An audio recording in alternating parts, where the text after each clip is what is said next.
बहाल करो, बहाल करो, जम्मू कश्मीर रियासत बहाल करो, बहाल करो, बहाल करो, जम्मू कश्मीर रियासत बहाल करो, लोकल अथॉरिटियों को मालिकाना हक दो, डिस्प्लेस पर्सन के मसले हल करो, भारत माता की आवाज दो। जम्मू कश्मीर अपनी पार्टी ने हमारे पार्टी के जो जम्मू प्रोविंस के प्रवक्ता हैं एडवोकेट साहिल भारती जी, इनके आह्वान पे आज यहाँ रामगढ़ में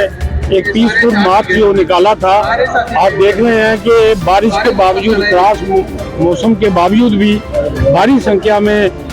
बॉर्डर के किसान जो यहाँ पे आए हैं। और इसमें जो किसानों की मुख्य मांगे हैं कि एक तो जो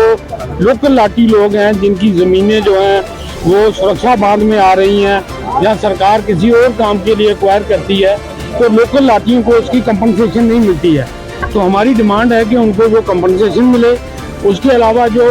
सिलेंडर के रेट बढ़ गए हैं, बॉर्डर के किसान ये उसको सहन नहीं कर पाएंगे। जो सरकार बिजली के बिल बहुत ज़्यादा दे रही है, तो ये भी जो है ये किसानों के लिए बहुत मुश्किल है। इस तरीके से जो इन्होंने बसों का किराया 18% बढ़ाने का निर्णय लिया है, ये भी मैं समझता हूँ कि यहाँ के लोगों को, क्योंकि बॉर्डर के लोगों को ही दूर जाना पड़ता है, तो ये इन लोगों पे ही सबसे ज़्यादा जो है ये बोझ पड़ेगा। इसके अलावा बेरोजगारी इतनी बढ़ गई है कि बॉर्डर के पढ़े लिखे नौजवान जो हैं वो आज हताशा है, क्योंकि पहले फौज में चले जाते थे, अब फौज भी बंद हो गई, अब अग्निवीर आ गया, तो इसलिए ये बॉर्डर का नौजवान आज बहुत दुखी है। राशन कार्ड का बहुत बड़ा मसला है। 2011 के बाद राशन कार्ड यहाँ बन नहीं रहे, तो जो बुजुर्ग जिनके बच्चे 10-10 साल से सेपरेट हो गए हैं, लेकिन राशन कार्ड वही पुराना चल रहा है। जिनके बच्चे आगे 15-15 साल के हो गए हैं, उनके राशन कार्ड में नाम ऐड नहीं हो पा रहे, तो उसके लिए हमारा ये है कि राशन कार्ड जल्द से जल्द बनाया जाए। यहाँ हमारी रियासत में कैरोसिन मिलता था पहले,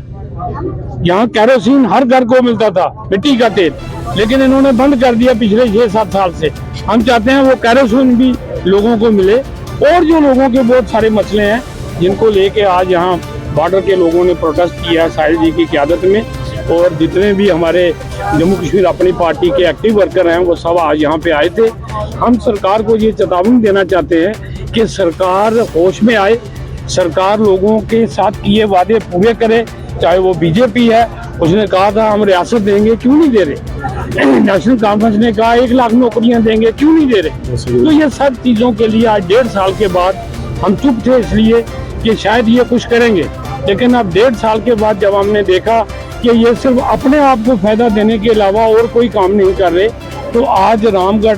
से इनके खिलाफ जम्मू कश्मीर अपनी पार्टी ने शुरुआत की है। आने वाले दिनों में बाकी जगहों पे भी इस किस्म के रोज प्रदर्शन होंगे। जैसे कि मैंने पहले भी अपने मीडिया के बंधुओं को संबोधित करते हुए कहा कि 2024 अक्टूबर में जब जम्मू कश्मीर में तकरीबन 10 साल के बाद चुनाव हुआ,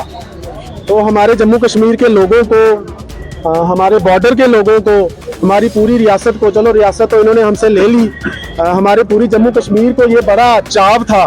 कि अगर हम अपने नुमाइंदे चुनने जा रहे हैं तो वो नुमाइंदे हमारे हक की लड़ाई विधानसभा में जाकर लड़ेंगे। अगर मैं विस्तार से कहूँ तो हमारे नुमाइंदों का काम क्या है? हमारे नुमाइंदों का काम है हमारे इलाके के मसले, हमारे इलाके की दुख तकलीफें जो हैं वो जाकर विधानसभा में उनको हाईलाइट करें और वहाँ से हमारे लोगों की परेशानियों का हल लेकर वापस आए। लेकिन देखने को क्या मिल रहा है कि हमारे नुमाइंदे, चाहे वो जम्मू से चुने हुए 29 बीजेपी के थे, चाहे वो यहाँ पर चुनी गई नेशनल कॉन्फ्रेंस कांग्रेस की सरकार है, देखने को यही मिल रहा है कि वो अपने एयर कंडीशनड कमरों में बैठकर फैसले ले रहे हैं, अपनी विधायकी को वो एंजॉय कर रहे हैं, जबकि लोगों के साथ क्या भेदभाव हो रहा है, लोगों को रोजमर्रा की जरूरतों में क्या तकलीफें आ रही हैं, लोगों के रोज के क्या मसले हैं, उनको वो बिल्कुल भी टच नहीं कर पा रहे हैं। आप पिछले दिनों से देख रहे हैं कि हमारे पूरे बॉर्डर के साथ 135 फीट का सुरक्षा बांध बन रहा है। मैं उस चीज की बहुत मुबारकबादी दूंगा कि हमें सुरक्षा बांध चाहिए, लेकिन अगर हमारे किसानों को जिनकी जमीन उस सुरक्षा बांध में आ रही है, अगर आप उनको उस चीज का मुआवजा नहीं देंगे तो वो परिवार अपना गुजर बसर कैसे कर पाएगा। आज भी हमारे बॉर्डर के लोग, जिसको आप इंग्लिश में कहते हैं हैंड टू माउथ हैं, वो अपनी जमीन में जो भी उपज उसमें से आती है, वहीं से वो अपने परिवार का पालन पोषण कर रहे हैं। जब सरकार ने 370 रिवोक की थी तो मीडिया के बंधुओं को भी इस चीज का याद होगा और हमारे आम लोगों को भी याद है कि after the revocation of 370 ownership right will be given to all the local allottees, ये बड़े बड़े अक्षरों में कहा गया था। लेकिन आज कितने साल हो गए, तकरीबन 7 साल होने को आए हैं, आज भी हमारे लोगों को ना उस पर मालिकाना हक मिल रहे हैं। और जब मालिकाना हक नहीं मिल रहे हैं तो सरकार ये कह रही है कि भाई आपको किसी भी तरह का मुआवजा जो है वो नहीं मिलेगा। मैं यहाँ पर सरकार से ये अनुरोध करूंगा, गुहार लगाऊंगा, अपील करूंगा कि अगर आप लोगों को मुआवजा नहीं देंगे वो अपना परिवार कैसे चलाएंगे। ये मुआवजा कोई भीख नहीं है, ये मुआवजा सिर्फ इसलिए हमें चाहिए ताकि वो परिवार, बहुत सारे लोग ऐसे हैं जो बिल्कुल लैंडलेस हो रहे हैं, जिनके पास एक एक मरला जमीन भी नहीं रह रही, तो अगर उनको मुआवजा नहीं मिलेगा तो वो अपने परिवार को चलाने के लिए कोई नया काम धंधा कैसे शुरू करेंगे। तो सबसे मुख्य हमारी डिमांड इसमें थी कि लोगों को जमीनों पर मालिकाना हक दिए जाएं, लोगों को जो जमीन उनकी इस प्रोजेक्ट में आ रही है उस पे उसको कंपनसेशन दिया जाए। हमारे यहाँ स्मार्ट मीटर्स को लेकर एक बड़ी धांधली चल रही है, 3-3, 4-4 हजार लोगों को बिजली का बिल आ रहा है, उस पर एक रोकथाम चाहिए।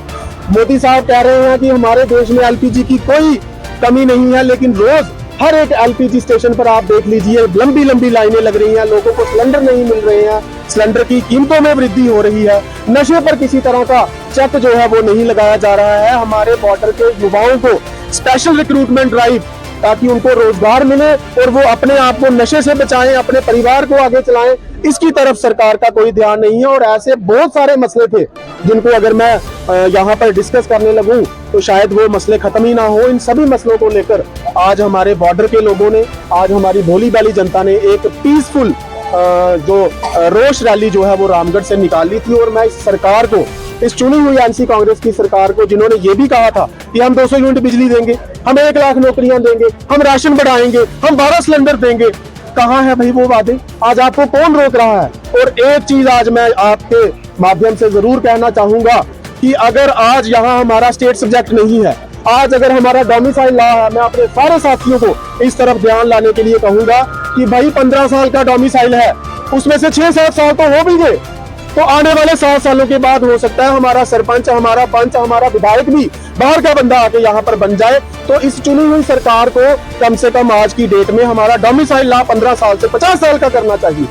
ताकि हमारे लोगों को उनके हकों से वंचित ना किया जाए। और ऐसे बहुत सारे मसले हैं जिनको लेकर आज लोग यहाँ लामबंद हुए थे। लोगों ने अपना रोष जो है वो सरकार के खिलाफ दिखाया, यहाँ पर जम्मू के रखवाले जो 29 बीजेपी के विधायक हैं उनके खिलाफ दिखाया, और केंद्र में बैठी हुई सरकार के खिलाफ भी दिखाया। और मैं ये चेतावनी देना चाहूंगा आपके माध्यम से कि अगर लोगों की ये जेन्युइन डिमांड्स जल्द से जल्द पूरी नहीं की गई तो बॉर्डर के लोग अपने हकों के लिए लड़ना भी जानते हैं। अगर हम पाकिस्तान की गोली का सबसे पहले सामना कर सकते हैं तो हम अपने हकों के लिए सरकार के खिलाफ भी एकजुट होकर सड़कों पर निकलेंगे, उग्र प्रदर्शन करेंगे, जिसकी जवाबदेही फिर एलजी एडमिनिस्ट्रेशन देगी, ये चुनी हुई सरकार देगी। ये सुरक्षा बांध बन रहा है, जिन लोगों की जमीन आ रही है उनको मिल सकती है,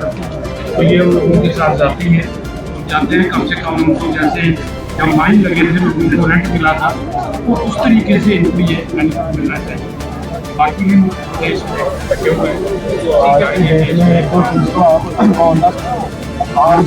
सर एक दो चीज तो आप ऑनलाइन भी कर सकते हैं, जैसे एलपीजी की कीमत काफी देखने को मिली है, तो किसी भी तरह की